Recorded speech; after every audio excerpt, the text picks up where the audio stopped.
A three-judge panel in an appellate court brought up a case that challenged the legality of not only the 4473 in ways, but also does one have a constitutional right to lie on said 4473?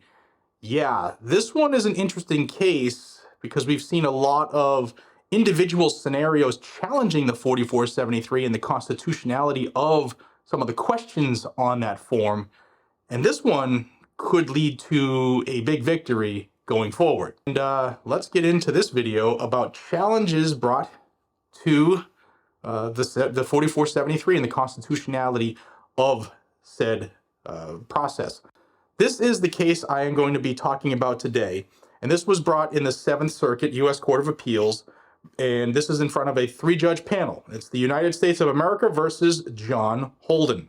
The long and the short of the center of the case, the epicenter of it, is that John Holden, in August of 2021, went to go buy a firearm. As he filled out that form, he checked off no on the question that asks if you're under indictment for anything, and that's where this challenge comes in.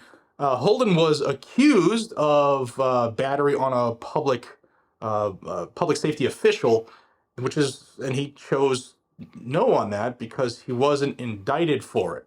Well, then in August of 2022, Holden pleaded guilty to violating 18 U.S.C. 922A6, which makes it a crime to knowingly make false statements or fictitious oral or written statements intended or likely to deceive an importer, manufacturer, dealer, or collector with respect to any fact material to the lawfulness of the sale or other disposition of a firearm or ammunition under the provisions of this chapter. He then sought to withdraw the plea in order to contend that 18 U.S.C. 922N, which makes it a crime to purchase or receive a firearm while under indictment for a felony, violates the Second Amendment as understood in New York State Rifle and Pistol Association, Inc. versus Bruin.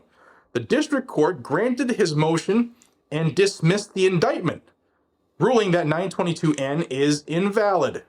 The United States has appealed, and that's how we get to where we are today. Now, Holden had been charged by information. While 922N uses the word, quote, indictment, the parties and the district court treat these words as equivalent, and we do so too. The main problem with the district court's approach was that Holden wasn't charged with violating 922N. He was charged with basically lying to the firearms dealer in violation of 922A6. So this case, the judges, again, a three-judge panel, they discuss how the Form 4473 has questions on it that may or may not pass a full muster with the Supreme Court related to the constitutionality of the questions. We've seen a couple of those questions be ruled unconstitutional at district levels already. But this three-judge panel says that there hasn't been an appellate court yet, or the Supreme Court, that has said that these are, in fact, unconstitutional. So while they are still, I guess, negotiating the constitutionality of this, the legal fights continue. The judges are forced to rule as things stand now. So what the judges said, and I'll link to the decision, it's a 4.5-page read, really. But what they say in this is that you might not like a question on there. Your choice as an American is to not answer that question, which could affect your ability to purchase that firearm, obviously. But you don't have the right to lie on the 4473 if you disagree with the question.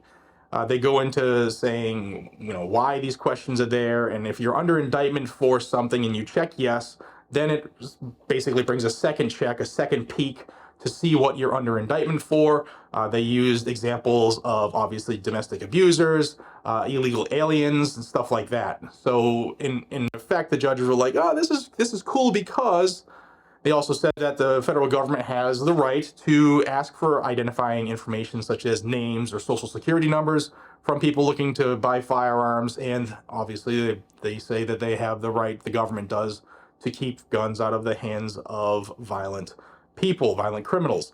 So this, I believe, is one of many cases. We've already had one discussing the marijuana usage questions. We've already had one discussing people who are federally prohibited because they were under indictment of a nonviolent crime. People who are domestic abusers who have just had a restraining order on them, but weren't found guilty. It was just a technicality. There's all kinds of challenges to the 4473, and I think this is another one that is going to probably bring a change to the 4473. There are things that people are banned from owning firearms for in this country now, which people were never banned for before. So I do think that you are seeing the unraveling, the fracturing of the gun control pillars in this country, thanks to the Bruen decision, a big part, thanks to the Bruen decision. And as these challenges continue, you're going to see, I think, the Supreme Court being tasked with addressing this.